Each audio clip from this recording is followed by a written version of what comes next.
بسم اللہ الرحمن الرحیم نحمدہ و نصلی علی رسولہ الکریم اما بعد۔ سویڈن کے اندر جو قرآن پاک کی بے حرمتی کی گئی، جو قرآن مقدس کو جلایا گیا اور عید کے دن ہی حرکت کی گئی، اس سے ساری دنیا کے مسلمانوں کو جو تکلیف ہوئی ہے، جس اذیت اور جس کرب سے پوری امت مسلمہ گزری ہے، اس کا اظہار ساری دنیا میں احتجاج اور مظاہروں کی شکل میں ہمارے سامنے ہے۔ پوری امت مسلمہ احتجاج کر رہی ہے اور ہمیں حیرت ہوتی ہے مغرب کے اس ڈبل سٹینڈرڈ پر، اس دوہرے معیار پر، کہ ہمیشہ بات کی جاتی ہے کہ بھائی آپ دوسرے کو تکلیف سے بچائیں اور آپ ہیومن رائٹس کا خیال رکھیں، آپ کوئی ایسی چیز نہ کریں، کوئی ایسا کام نہ کریں جس سے دوسروں کو تکلیف ہو۔ اور ہمارے سامنے جتنی چیزیں آ رہی ہوتی ہیں، کبھی ٹرانسجنڈر کے لیے جناب قوانین بن رہے ہیں، کبھی پتہ نہیں کیا کیا چیزیں آ رہی ہیں، تو ان سب کے پیچھے ٹائٹل کیا ہوتا ہے کہ بھائی فرد کی آزادی ہے،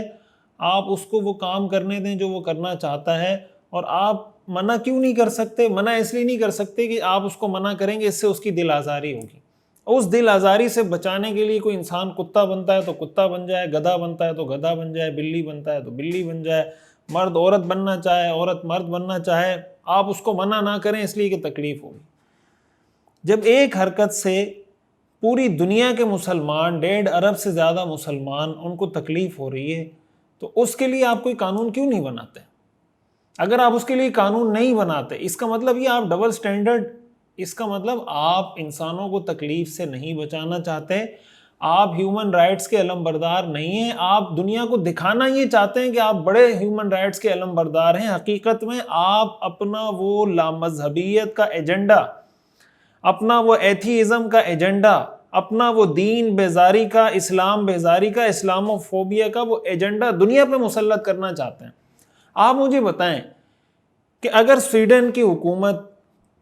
کیا سویڈن کی حکومت کبھی کسی شخص کو یہ الاؤ کرے گی کہ وہ سویڈن کا جھنڈا ان کے ملک میں جلائے اس نام سے کہ بھائی میں آزادی اظہار رائے کا مجھے حق حاصل ہے، میں کوئی جھنڈا جلانا چاہوں تو مجھے آزادی ہونی چاہیے؟ آپ مجھے بتائیں سویڈن کی کل آبادی کتنی ہے اور سویڈن میں کتنے لوگ بستے ہیں؟ آپ سویڈن کا جھنڈا جلانے کی اجازت نہیں دیں گے، لیکن قرآن جلانے کی آپ نے اجازت دے دی۔ تو اگر سویڈن کا جھنڈا جلانا یہ آزادی اظہار رائے کے دائرے میں نہیں آتا اور اس کو آپ منع کرتے ہیں، تو اس کا مطلب کہیں آپ نے کوئی لمیٹیشن تو رکھی ہے، کہیں پہ کوئی حد بندی تو آپ نے کی ہے۔ ایسا تو نہیں ہے کہ آپ نے بالکل کھلے عام اجازت دے دی کہ جو چاہو کرو۔ تو جب آپ جھنڈا جلانے کی اجازت نہیں دے رہے، قرآن جلانے کی اجازت دے رہے ہیں، اس کا یہ مطلب نہیں کہ آپ ڈبل سٹینڈرڈز کو فالو کر رہے ہیں۔ مغرب کا یہ وہ ڈبل سٹینڈرڈ ہے جو ہمارے مسلمانوں کو دیکھنا چاہیے، سمجھنا چاہیے۔ دیکھیں بات یہ ہے کہ جلانے والا، قرآن کریم کی بے حرمتی کرنے والا تو چلو وہ انتہا پسند ہے، جنونی ہے، وہ تشدد پسند ہے۔ میں ہرگز یہ نہیں کہہ رہا کہ مغرب کے سارے لوگ یا یورپ کے سارے لوگ یا سویڈن کے سارے لوگ گستاخ ہیں یا وہ قرآن کی بے حرمتی کرتے ہیں۔ ظاہر ہے کہ ہر قوم میں اعتدال پسند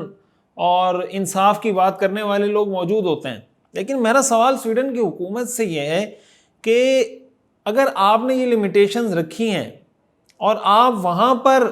اس کو پابند کر دیتے ہیں کہ آپ یہ کام نہیں کر سکتے، قرآن کی بے حرمتی کی آپ اس کو اجازت دے دیتے ہیں، اس کا مطلب یہ کہ ایک ایسا کام جس سے ساری دنیا کے مسلمانوں کو ٹھیس پہنچ رہی ہے، ان کو تکلیف پہنچ رہی ہے، وہ پریشان ہو رہے ہیں۔ آپ کو پتہ نہیں کہ ایک مسلمان کے دل میں قرآن کی کتنی عظمت ہے، ہمارے دل میں قرآن کا کتنا احترام ہے، ہمارے دل میں اپنے پیغمبر اور اپنے رسول کا کتنا احترام ہے۔ اس کا ادراک مغرب کو اس لیے نہیں ہے کہ ان کے ہاں ان کا دین سے تعلق تو برائے نام رہ گیا ہے، ایک روایات کی حد تک رہ گیا ہے کہ بس ہفتے میں گئے، یہ کوئی عبادت کی، چرچ گئے، اللہ اللہ خیر سے اللہ ختم۔ ان کا تو اپنے مذہب سے کوئی رشتہ نہیں رہا، وہ تو اپنے مذہب کو انہوں نے بہت باؤنڈڈ کر دیا ہے، بہت لمیٹڈ کر دیا ہے کہ بھئی یہ 2 3 4 کام ہیں جو ہم نے کرنے، باقی ہمارے مذہب کا ہمارے معاملات سے کوئی تعلق نہیں۔ ہم تو اپنے دین کو کمپلیٹ کوڈ آف لائف سمجھتے ہیں، ہم تو اپنے نظام، اپنے اسلام کو نظام حیات سمجھتے ہیں، اللہ کے رسول صلی اللہ علیہ وسلم کو خاتم النبیین، قیامت تک کے انسانوں کے لیے رہنما، مسیحا اور رہنما سمجھتے ہیں۔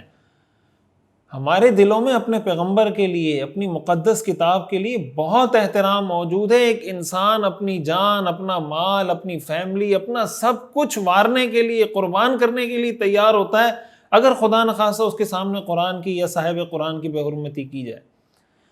اس کے حوالے سے 2-3 اہم کام ہے جو ہماری ذمہ داری بنتی ہے کہ ہم وہ کام کریں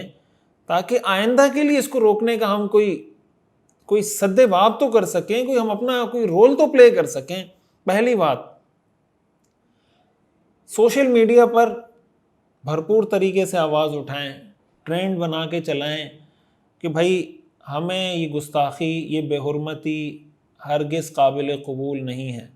سویڈن کی حکومت کے خلاف احتجاج کریں، سویڈن کی حکومت سے مطالبہ کریں کہ اس مجرم کو عبرتناک سزا دے کر دنیا کے لیے عبرت کا نشان بنایا جائے تاکہ آئندہ کسی کو جرأت نہ ہو۔ دیکھیں دنیا کے اور غیر مسلم ممالک آپ کو ایسے مل جائیں گے۔ آپ دیکھیں روس کے صدر نے بیان دیا کہ بھائی ہم اپنے ملک میں قرآن کی بے حرمتی کی اجازت نہیں دیں گے۔ نیوزی لینڈ کے اندر جب واقعہ ہوا تھا تو نیوزی لینڈ کی جو وزیر اعظم خاتون تھی، انہوں نے بڑے اچھے طریقے سے ساری چیزوں کو ہینڈل کیا اور مسلمانوں کو انہوں نے سپورٹ کیا اور اس کیس کی پوری طرح سے انکوائری کروائی جس طرح کی کروانی چاہیے تھی۔ کینیڈا کے وزیر اعظم کی طرف سے ہمیں بہت سی دفعہ یہ دیکھنے کو ملا کہ شام کے جو مہاجرین کینیڈا چلے گئے تو انہوں نے بڑے اچھے طریقے سے ان کو ٹریٹ کیا۔ تو اب اگر وہ یہ سارے کام کر رہے ہیں تو ہمیں تو ان سے کوئی مسئلہ نہیں ہے، ہم تو ان کی تعریف کر رہے ہیں کہ بھائی انہوں نے اچھا کام کیا، ان کے لیے ہم ہدایت کی دعا کرتے ہیں، اللہ تعالیٰ ان کو ہدایت عطا فرمائے، اللہ تعالیٰ ان کو اسلام کی توفیق عطا فرمائے۔ تو سویڈن کی حکومت سے یہ مطالبہ کیا جائے کہ بھئی ایسے شخص کو سزا دی جائے، اس لیے کہ خود سویڈن کی حکومت کے لیے، سویڈن کی عوام کے لیے خطرے کی بات ہے۔ جس طرح سر پھرے اگر اس طرح کے جنونی ان میں ہیں تو پھر یہاں پر بھی کوئی کم تو نہیں ہے۔ مطلب ایسے موقع پر پھر لوگوں کو کنٹرول کرنا کسی عالم کی، کسی مفتی کی، کسی حکومت کے بس میں نہیں رہتا۔ ایک آدمی جب آپے سے باہر ہو جاتا ہے، جب وہ اس کی کیفیت ایسی ہو جاتی ہے کہ اس کو سمجھ میں نہیں آ رہا ہوتا، تو پھر وہ قانون ساری چیزوں کو بالائے طاق رکھ کے کہتا ہے یار پہلے کام کرو پھر دیکھی جائے گی۔ تو یہ تو پوری دنیا کے اندر، اس کا مطلب آپ پوری ایک جنگ چھیڑنے جا رہے ہیں، آپ ایک نئی جنگ کی بنیاد رکھ رہے ہیں، اور پھر اس جنگ کو آپ شروع تو کر دیں گے، ختم کرنا پھر کسی پارٹی کے، کسی فریق کے اختیار میں نہیں ہوتا۔ دوسرے نمبر پر کرنے کا کام حکومت سے مطالبہ کیا جائے، اور حکومت سے ہماری بھی درخواست ہے بھائی اللہ کے رسول اور قرآن کے نام پہ ہمیں یہ ملک ملا ہے، انہی کے نام پہ ہم کھا رہے ہیں، یہ ملک انہی کے نام پہ ملا ہے ہمیں۔ تو اگر ہم اللہ کے لیے، اللہ کے رسول کے لیے، اللہ کی کتاب قرآن مجید کے لیے آواز نہیں اٹھا سکتے تو پھر ہم کب کس کے لیے آواز اٹھائیں گے؟ آپ مجھے بتائیں کہ قرآن کے مقدس ہونے میں، اس کے محترم ہونے میں، اس کی اللہ کی کتاب ہونے میں کسی مسلمان کو شک ہو سکتا ہے؟ ظاہر ہے کہ نہیں ہو سکتا کسی مسلمان کو شک۔ تو اس کا مطلب سب کے لیے، جتنے بھی مسلمانوں کے فرقے ہیں سب کے لیے مقدس ہے، محترم ہے، سب کا اس پر ایمان ہے، سب اس کو اللہ کی آخری کتاب اور وہی کتاب سمجھتے ہیں جو اللہ کے رسول صلی اللہ علیہ وسلم پر نازل ہوئی تھی۔ تو اس میں تو کسی کا اختلاف بھی نہیں ہے۔ تو پھر آخر اس کے لیے ہم آواز کب اٹھائیں گے؟ اس کے خلاف حکومت کے کرنے کا کام یہ نہیں کہ وہ احتجاج کرے، اچھی بات ہے آپ احتجاج کریں، لیکن اصل کام یہ کہ آپ جو عالمی فورمز ہیں، انٹرنیشنل فورمز ہیں،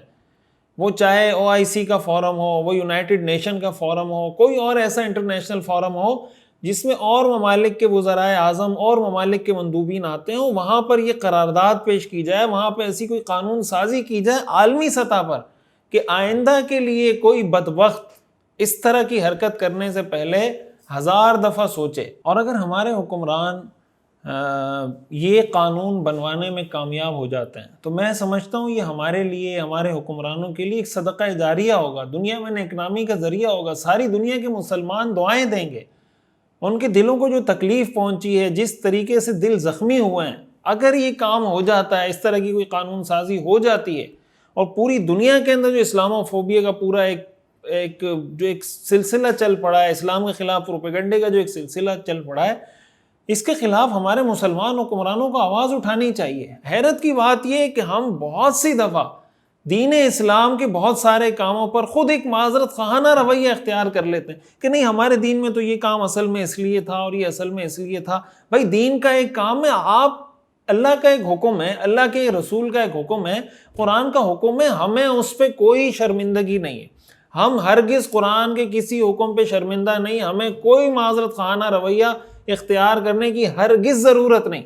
وہ اپنی اوٹ پٹانگ بے بنیاد بے ڈھنگی قسم کی باتوں کو جواز فراہم کرنے کے لیے دنیا کے مسلمان حکمرانوں سے قوانین بنوانے کی کوشش کرتے ہیں، اور ہم اپنی جائز اور ثابت اور صحیح اور مسلم چیزوں پہ معذرت خانہ رویہ اختیار کر لیتے ہیں۔ آپ مجھے بتائیں، ٹرانسجنڈر بل ہمارے یہاں پاس کروایا گیا، کیا تک بنتا ہے اس بل کا؟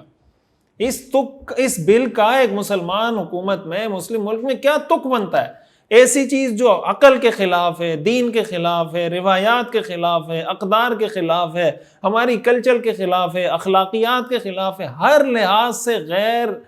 شرعی، غیر قانونی، غیر اخلاقی چیز کو ہمارے یہاں قانون بنا دیا گیا۔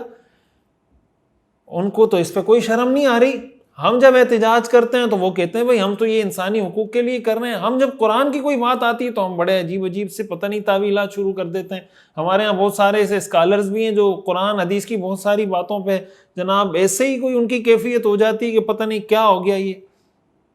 تو بھائی ہمیں قرآن کریم کی، اسلام کے کسی حکم پہ کوئی معذرت نہیں، ہمیں کوئی شرمندگی نہیں، ہمیں اس پہ کوئی معذرت خانہ رویہ اختیار کرنے کی ضرورت نہیں۔ ڈنکے کی چوٹ پہ علی الاعلان فاصدع بما تؤمر، جو بات حق کی بات ہے وہ ہم نے کہنی ہے۔ میں یہ نہیں کہہ رہا کہ کسی کے سر پہ جا کے لٹھ مار دیں، حکمت کے ساتھ، موعظہ حسنہ کے ساتھ، نرمی کے ساتھ، اچھے طریقے سے، اچھے وقت کا انتخاب کر کے، لیکن بات تو ہم نے وہی کرنی ہے جو ہمیں اسلام نے بتائی ہے۔ تو دوسرے نمبر پر کرنے کا کام یہ ہے کہ مسلم حکمران اس کے خلاف عالمی سطح پر آواز اٹھا کر اس کے خلاف قانون سازی کریں۔ اور تیسرے نمبر پر مسلمانوں کے لیے جو دعوت فکر ہے وہ یہ ہے کہ ہم یہ فیصلہ کریں کہ ہم نے قرآن کو سینے سے لگانا ہے۔ ہم نے بھی تو قرآن کے ساتھ وفاداری نہیں کی نا، ہم نے بھی تو قرآن کو چومنے چاٹنے کے لیے رکھا ہوا ہے۔ قرآن کریم میں ہم میں سے کتنے لوگ ہیں جو قرآن کریم کو سمجھتے ہیں، قرآن کریم کی تلاوت کرتے ہیں، قرآن کریم پر عمل کرنے کی کوشش کرتے ہیں؟ کتنے لوگ ہیں ایسے ہمارے؟ وہ جو ایک قرآن کی فریاد ہے، مجھے اکثر وہ یاد آ جاتی ہے جو اشعار کہے گئے ہیں کہ طاقوں میں سجایا جاتا ہوں، تعویذ بنایا جاتا ہوں، طاقوں میں سجایا جاتا ہوں، آنکھوں سے لگایا جاتا ہوں، تعویذ بنایا جاتا ہوں، دھو دھو کے پلایا جاتا ہوں، جزدان حریر و ریشم کے اور پھول ستارے چاندی کے، پھر عطر کی بارش ہوتی ہے، خوشبو میں بسایا جاتا ہوں، جیسے کسی طوطے مینا کو کچھ بول سکھائے جاتے ہیں،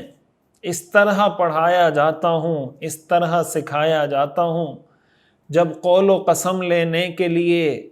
تکرار کی نوبت آتی ہے،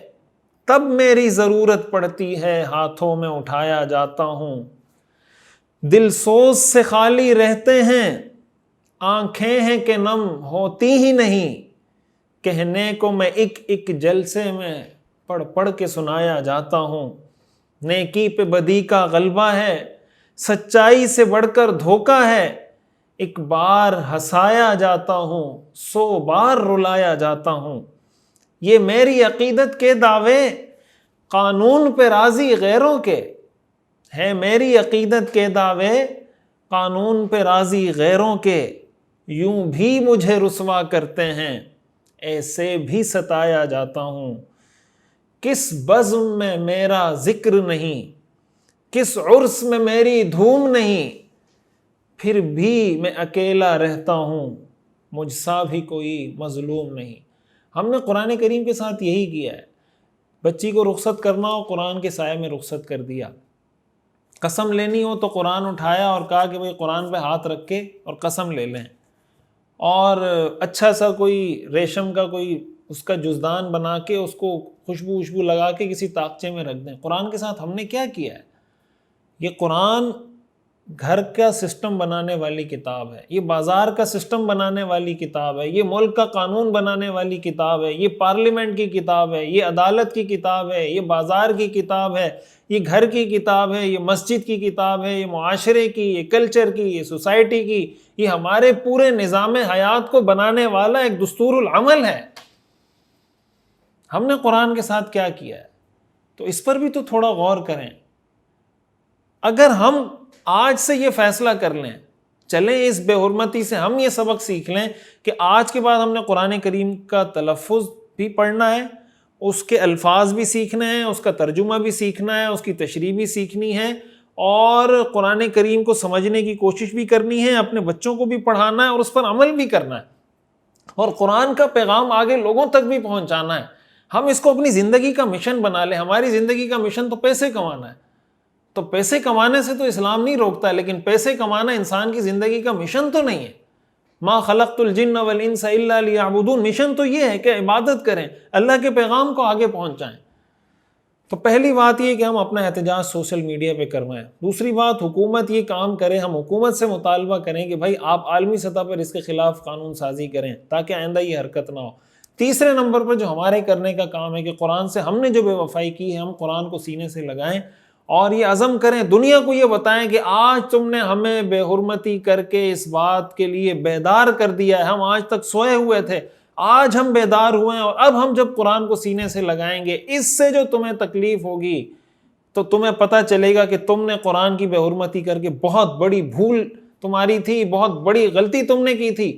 اگر تم وہ غلطی نہ کرتے تو شاید ہم نہ جاگتے، لیکن تمہاری اس غلطی کے بعد ہم جاگ گئے اور قرآن کو ہم سینے سے لگائیں گے۔ اللہ تعالی ہمیں سمجھنے اور عمل کرنے کی توفیق عطا فرمائے۔